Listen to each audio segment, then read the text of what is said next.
Hi guys, it's Tony bringing you another description. Today we're looking at the Otley LED slim light floodlight.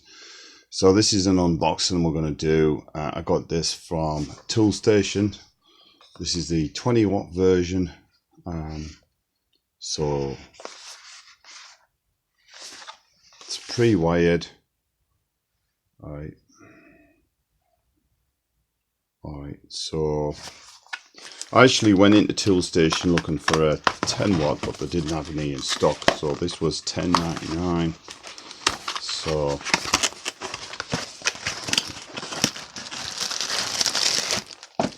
So what you get in it is the box, nothing else in there.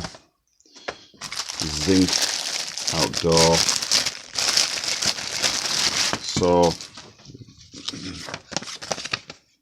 some instructions on fixing, wiring. Alright, then one thing I liked about this is the bracket's already on it, but you can obviously take that off to fix it.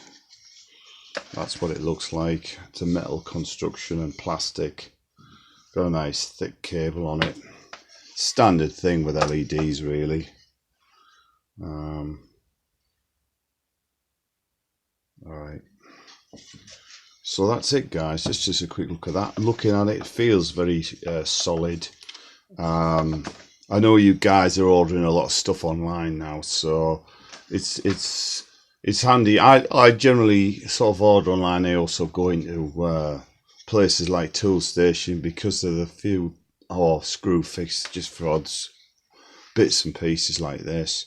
But what I'm going to do is I'm going to put it up and do another video and see what it's like in operation. But I thought I'd show you that, guys. Thanks for watching. And would I recommend that? Yeah, definitely. Could have got a pair, one with a sensor on there, PIR, but I just wanted something that was just on and off because I don't really like them. I don't need them. Yeah. Thanks for watching, guys. Catch you later.